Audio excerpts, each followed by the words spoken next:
नमस्कार दोस्तों। मैं विभिन्न एमएनसी, बिग कॉरपोरेट हाउस और गवर्नमेंट इंजीनियरिंग कॉलेज, साथ ही साथ बहुत सारे यूनिवर्सिटीज में अपने व्याख्यान के दौरान मोटे तौर पर मुझसे यह प्रश्न किया जाता है, चाहे वो उद्योग घराने हों या फिर टॉप मैनेजमेंट में बैठे हुए व्यक्ति, वो चाहते हैं कि हम अपनी उत्पादकता और समय और ऊर्जा का कैसे प्रबंधन करें। क्योंकि ऐसा बोला ही जाता है ना, ये टाइम इज मनी। वहाँ तक तो सही है। और सभी लोगों के पास 24 घंटे ही तो रहते हैं दुनिया में। हम समय को तो एक्सटेंड नहीं कर पाते। और ये चीज़ गौर करने वाली बात ये है कि दुनिया हमें वही चीज़ देती है जिसके हम काबिल होते हैं। हम वो चीज़ प्राप्त नहीं करते जो हम चाहते हैं, अपितु हम जीवन में वही चीज़ प्राप्त कर सकते हैं जिसके हम काबिल होते हैं। और जेनेटिकली तौर पर देखा जाए तो हर आदमी सक्षम होता है, लेकिन जवाबदेहिता के अभाव में हम जवाबदेही नहीं होते किसी कार्यों के प्रति, समय के प्रति, और उसका परिणाम भी हम असफलता के तौर पर प्राप्त करते हैं। दोस्तों, जैसे कि मैंने पहले कहा कि लम्हों ने खता की, सदी ने सजा पाई, और ये टाइम ही तो है। और टाइम के माध्यम से हम कैसे अपने ऊर्जा को सरोबार कर सकते हैं, और दोनों एक दूसरे के पूरक ही हैं। जब हम समय के अनुरूप अपने ऊर्जा का ऑप्टिमाइजेशन कर लेते हैं तो हम हर दृष्टिकोण से सफल हो जाते हैं। दोस्तों, आमतौर पर एक पुरानी धारणा जो हमारे जहन में होती है वो है कि सोए को सुलाए रखिए, जाग जाएगा अधिकार मांगेगा। तो आज सूचना क्रांति के इस दौर में आप किसी को सुला के नहीं रख पाएंगे। वो अधिकार की भी बात करेंगे और जो भी जायज मांगे हैं उसके लिए वो मुखर भी होंगे।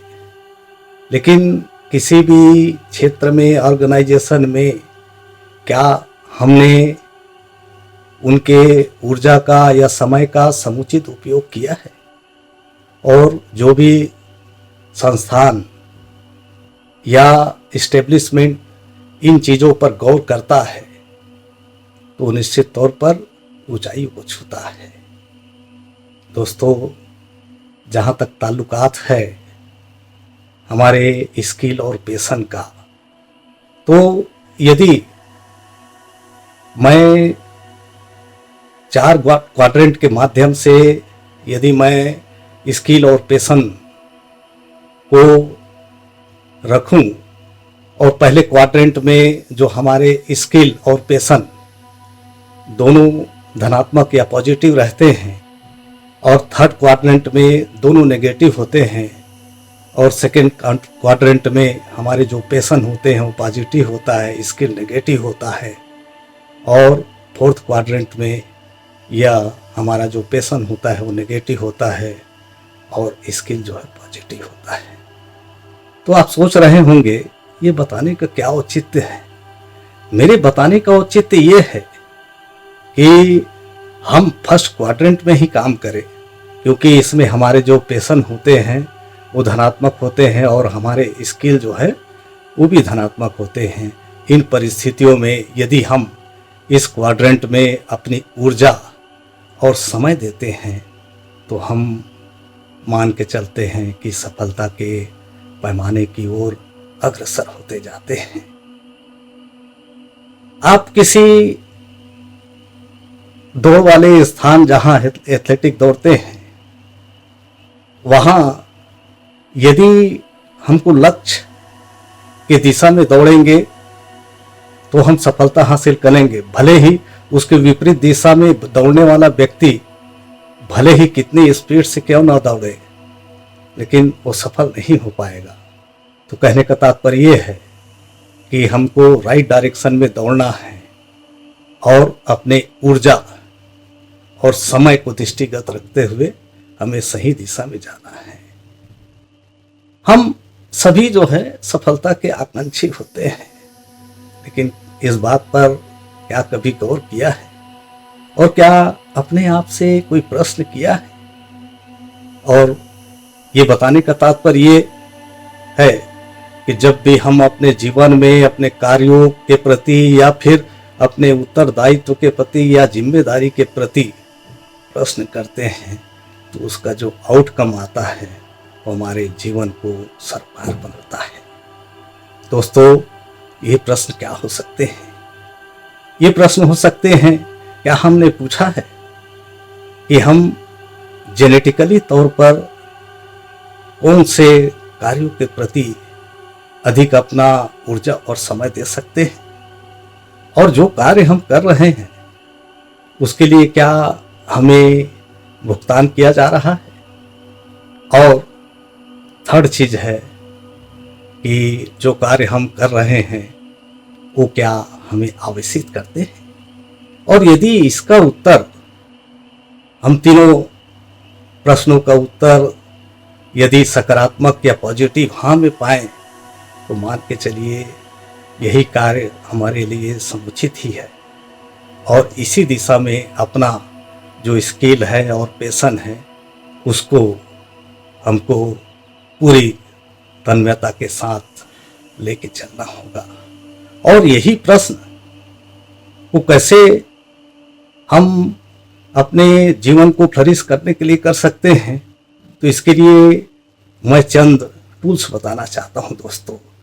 ये टूल्स हो सकते हैं कि जो हम कार्यों की जो सूची बनाते हैं उसमें जो टू डू लिस्ट बनाते हैं उसमें कुड डू, शुड डू को डिफ्रेंशिएट करना आना चाहिए। और शुड डू वाले कार्य वही कार्य होते हैं जो हमको सक्सेस लिस्ट में रखना है, और कुड डू वाले जो कार्य होते हैं उसको हमें छोड़ना है। और इसमें से भी एक प्रश्न ये हो सकता है कि शुड डू के जो कार्य हैं उसमें भी हम कैसे प्राथमिकता तय कर सकते हैं। तो इसके लिए जरूरी है कि 20-80 का फार्मूला अडॉप्ट करें कि इन कार्यों में भी हमारे जो कार्य रहेंगे प्राथमिक प्रकृति के रहेंगे, तो जितने भी जो हमारे 20-80 के फार्मूला के बेस पर हम जो लिस्ट बनाएंगे उसमें से शुड डू वाले जो प्रथम 20 वाले हैं उसको जो है सॉर्टिंग करके, और ऐसा करते करते हम जो एक महत्वपूर्ण कार्य की ओर पहुंच सकते हैं। तो दोस्तों, आप प्राथमिकता के दृष्टिकोण से इस प्रकार से जो प्राथमिक वाले कार्य हैं उसको आप कलेक्ट कर सकते हैं या चेंज कर सकते हैं। इसके पहले मैंने फ्लाइट 1052 बनाया था। ये 1052 है क्या? इसमें जो 10 नंबर है वो इंडिकेट करता है कि कोई भी कार्यों की शुरुआत हमको जो है 10 मिनट पहले करना पड़ेगा। और यदि हम ऐसा कर लेते हैं तो हमारे जो हृदय का धड़कन 10 बार कम धड़केगा और हम 10 साल अधिक जीवित रहेंगे। और 5 का मतलब है 5 सेकेंड। ये 5 सेकेंड ऐसा होता है कि जब भी कोई भी कार्य हम करना चाहते हैं तो with in span of 5 second हमको कार्यों का निष्पादन कर देना चाहिए। अदरवाइज जैसे ही 5 सेकेंड के बाहर होता है तो हमारी जो माइंड कंडीशनिंग है वो किसी न किसी बहाने से हमको ये कार्य करने से विमुख कर देता है। और 2 का तात्पर्य है 2 मिनट। हम कोई भी कार्य जो 2 मिनट के अंदर किया जा सकता है उसको त्वरित रूप से कर लेना चाहिए। इसके करने का परिणाम ये होता है कि हम कार्यों का एक्युमुलेशन नहीं करने देते, और इस प्रकार से जो कार्य हैं वो टाइम से हो पाते हैं।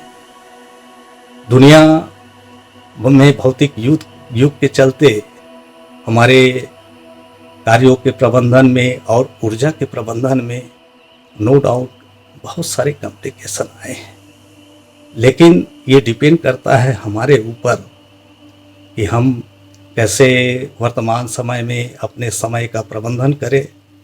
और इससे महत्वपूर्ण चीज़ ये है कि हम अपनी ऊर्जा का कैसे प्रबंधन करते हैं, क्योंकि ऊर्जा ही तो है जो हमारे कार्यों को समय से और पूरे ऊर्जा के साथ कार्यों के निष्पादन में भूमिका अदा करता है।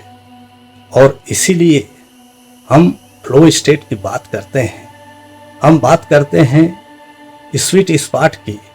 आपने टेबल टेनिस या गोल्फ वाला स्थिति में तो देखा होगा, जब स्टिक से वार किया जाता है बॉल पर, तो आप देखेंगे कि अलग से खनक की आवाज़ आती है। और ये खनक की आवाज़ उस परिस्थिति में आती है जो बिंदु होता है जिसको स्वीट स्पॉट कहते हैं, इससे जब वार किया जाता है। और ऐसी स्थितियों में हम देखते हैं कि इसमें अधिकतम ऊर्जा रहती है और बॉल जो है लक्ष्य की ओर जाता है। तो दोस्तों, ये वीडियो के माध्यम से आप समझ ही गए होंगे कि वर्तमान समय में टाइम मैनेजमेंट तो महत्वपूर्ण है ही है, और इसके साथ ही इन समयों में हमको अपने ऊर्जा का कैसे समुचित उपयोग करना है, क्योंकि यदि हम ऐसा नहीं करेंगे तो बर्निंग आउट की स्थिति में हम आ जाएंगे। दोस्तों, हमारे सफलता और असफलता का पैमाना क्या होगा, ये डिपेंड करता है कि हम अपने ऊर्जा का और समय का कैसा समुचित तरीके से उपयोग करते हैं। और नो डाउट, चाहे प्रबंध की दृष्टिकोण से या अपने आप में स्वयं में हम इसका प्रबंधन कैसे करें ताकि हमको फ्लो स्टेट प्राप्त हो और कार्यों को समुचित तरीके से कर सके। और टाइम का ही बात करूं तो यदि 360 डिग्री वाले कार्यों को यदि मैं बांटूं तो जो मॉर्निंग के समय रहते हैं उस समय हमारा ऊर्जा अधिकतम होता है, हम फ्लो स्टेट में भी काम करते हैं। तो मेरे मतानुसार यही समय होता है जब हम अपने समय का पूरे ऊर्जा के साथ कार्यों के प्रति समर्पित कर सकते हैं। और जो हमारा दोपहर का समय होता है, समय के साथ हम में ऊर्जा की कमी होती जाती है और शाम के समय भी यह कम ही रहती है और रात के समय पुनः बढ़ती है। तो कहने का तात्पर्य यह है कि हमारा जो समय है और उसके अनुरूप जो ऊर्जा रहता है उसका कैसे हम समुचित तरीके से उपयोग करें ताकि हम अपने व्यक्तिगत तौर पर ही नहीं अपितु अपने कार्यालयीन या ऑफिशियली काम के तौर पर या फिर पारिवारिक कार्यों के तौर पर या फिर अन्य कार्य जो हमको संपादित किया जाना है उसमें एक बैलेंसिंग की स्थिति प्राप्त कर सकते हैं। और यही बैलेंसिंग हमको सभी चीज़ों से सरोपार करेगा जिसके हम आकांक्षी होते हैं। दोस्तों, समय और ऊर्जा के संबंध में ये वीडियो यहीं तक। नए विषयों को लेकर पुनः इन एक्सीडेंटल इंजीनियर हाजिर होगा। तब तक के लिए नमस्कार, धन्यवाद दोस्तों।